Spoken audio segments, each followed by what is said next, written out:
Hello, I'm Dr. John Middleton. This is Family Life in the North Country. And today our topic is going to be about old folks. No, I'm not going to talk about myself. One of these old folks. A word we hear very commonly, somebody will say, "Oh, you're senile," or thinking about somebody who has some symptoms of dementia, arteriosclerosis, or something that they would say, senile. But actually, if you look up the word senile, it means old. That's all it means. Yes, I'm senile. I'm more senile today than I was yesterday, but so are you. That's all senile means. But what about some of the problems of older people? You know, it's becoming increasingly more prominent, and we're more aware of them because there are many more older people today than there used to be. I'm talking about percentages in the population. See, in 1900, as a while back, the average life expectancy, in fact, the life expectancy in 1900 was 50.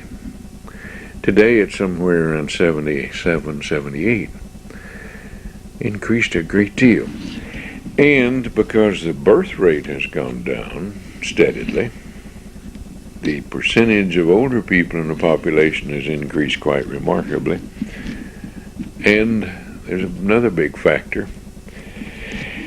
We have had antibiotics come along. See, pneumonia used to take care of the old people. They died. Most of them seemed to die of pneumonia, complications. But in the 40s, antibiotics were discovered and first came on the market. We've pretty well taken care of deaths from pneumonia. Oh, sure, some people still die from it, but it isn't anything like it used to be. We've had some dramatic changes, welfare coming in to take care of older people. You're hearing a lot about it today in the political arena.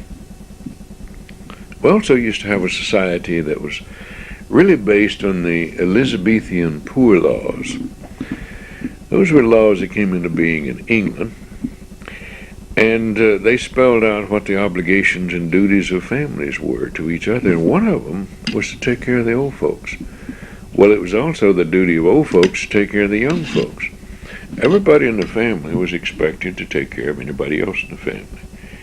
Not only expected to, but by law, a grandparent was obligated to provide for a grandchild if others in the family couldn't. And by the same token, a grandchild was expected to provide for a grandparent. And when I worked in Texas, the Texas Department of Mental Health, that law was still in effect. A grandchild or a grandparent could be billed for the hospital care of the other. And of course, a parent and child. I'm just using the grandparent because that one, you see, out 3 generations. Those were called family responsibility laws. In 1960, I was a delegate representing the state of Texas to the White House Conference on Aging. I was quite surprised because the New York delegates were all in favor of removing family responsibility laws. I couldn't understand then, and I don't accept it. I understand why it was done, but I don't think that was the proper thing to do. I think we'd do better if we still had family responsibility laws. You know, many older people really try to avoid welfare. They'll stay off of it as long as they can. Younger members of the older group, some of them reach for it as quickly as they can. Depends on when somebody grew up. We've also had a big industry, nursing homes coming to be. Nursing homes. We're told that 1 in 5 of the older people is going to go to a nursing home. We're seeing and hearing a lot of propaganda these days about euthanasia, about dying, about putting people to death, about giving people death with dignity so they can die and get out of the way, make room for young people. Well, unfortunately, that making room for young people usually means the older person has some money that the young people want. And some of the insurance companies are involved with it. Health insurance, they don't want to pay money for people, so they want to give them death with dignity. Most people forget that the American Association of Retired People is really an insurance company. So when AARP puts some message out, remember that it may be a commercial. Let's look at old people in their homes.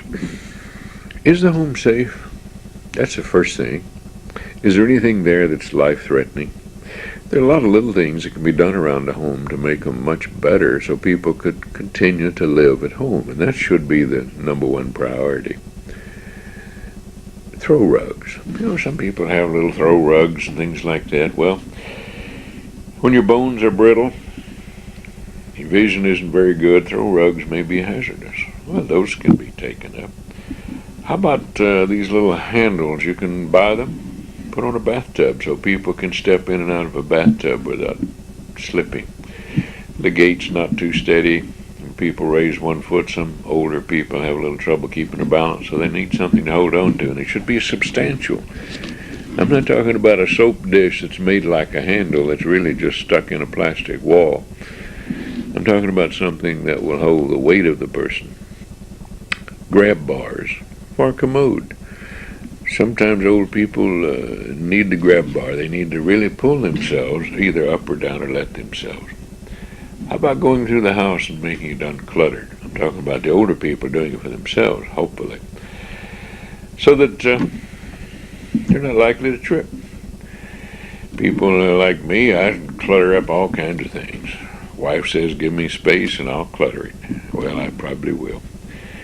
How about smoke detectors? How about a little better lighting so that people can really see? Simple kinds of things. A carbon monoxide detector. These things don't cost a great deal of money, but a home could be made much safer. Bathroom trips. Too many people get hurt. The older people get hurt going to the bathroom at night. They don't want to turn a light on. It costs money. Well, how about a night light? They don't cost much money. And make the path easier. I've worked with older people for many years. I started in gerontology working with old people in 55. Now, when I was 55, in 1955, and a lot of the problems and falls and difficulties people get into is going to and from the bathrooms. It could be made a lot easier. Older people need to be willing to accept help from others.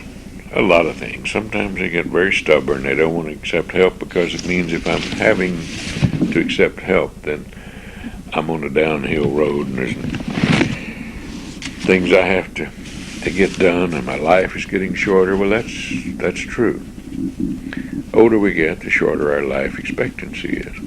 There's no way around that. That's just plain old arithmetic. How do you get around it? You don't. Accept it.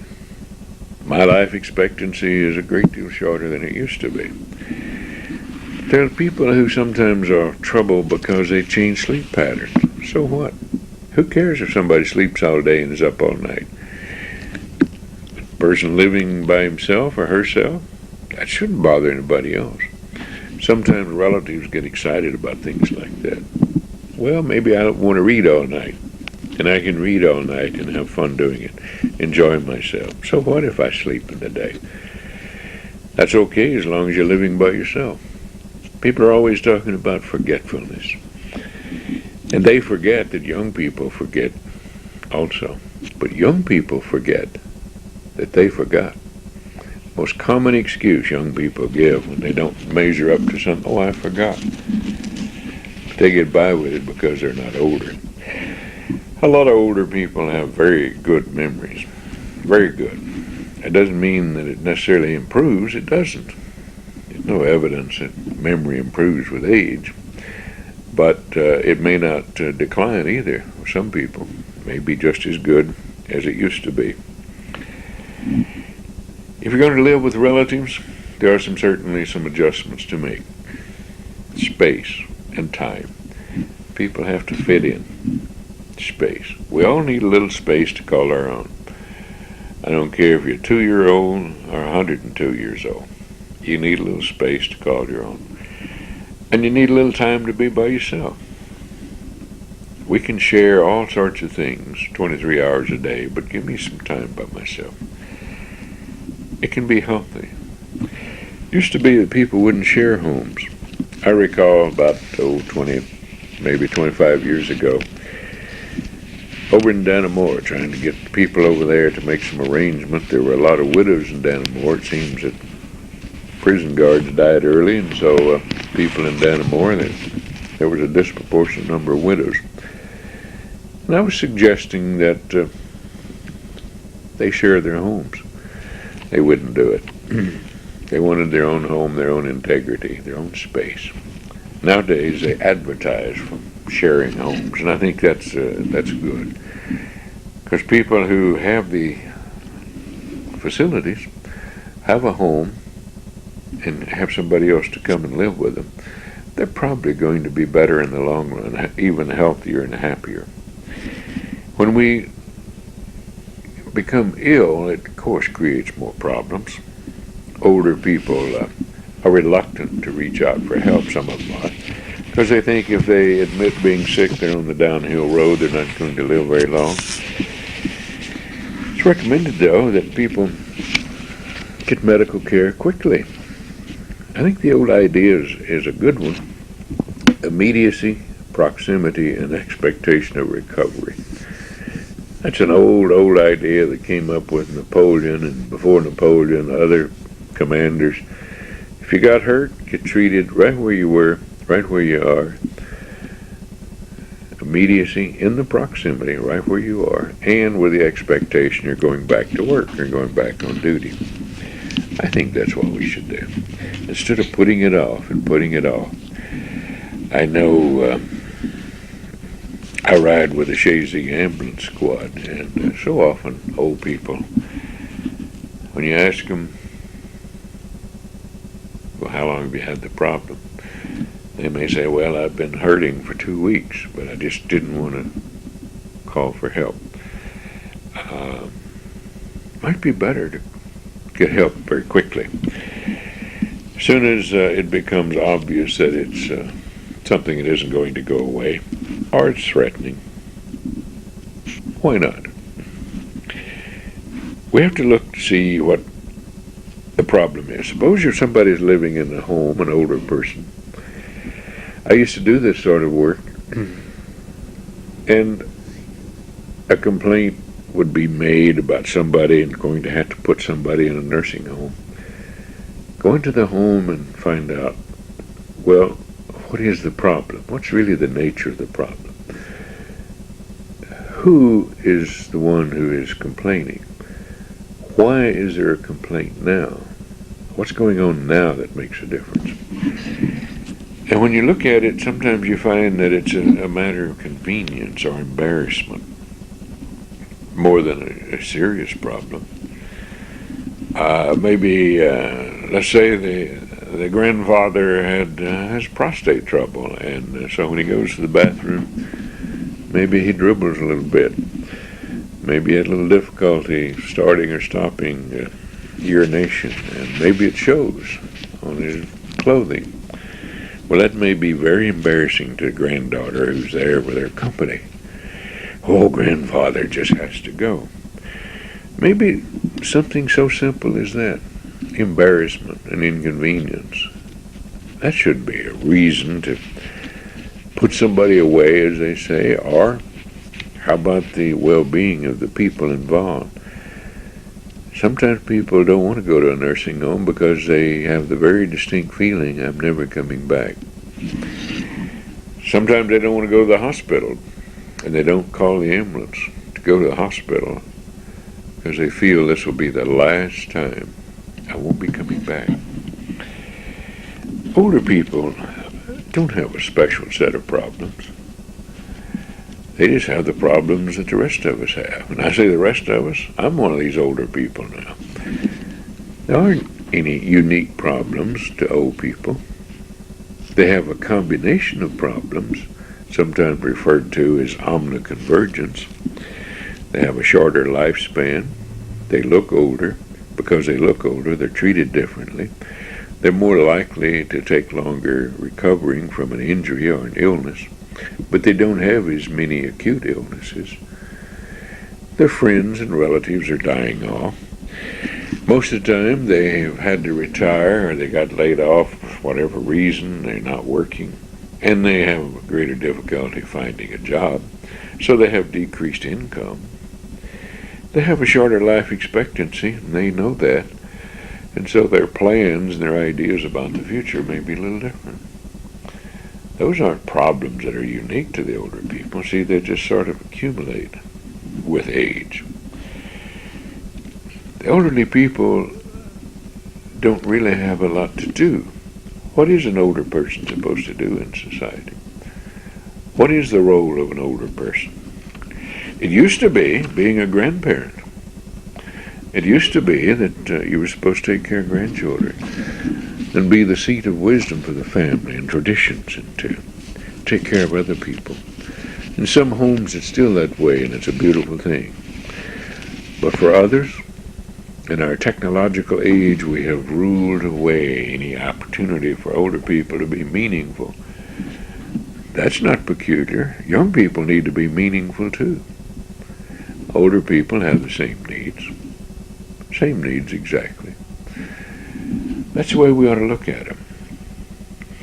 Older people, a lot of the people who pick up an ambulance are called old, but they're younger than I am. But we ought to look at them and think, what is this person's needs? What does that person need that can be met? How can it be met? And sometimes it's important who is giving the care. That may make a big difference. I may be willing to accept care from one person, but not somebody else. And how is the care given? These are important considerations. And it pays sometimes just to give a call and ask somebody. It's not hard. Until another time, I'm Dr. John Middleton. I promise you, you'll be more senile next time I see you than you are now. It just means a little older. Have a good day.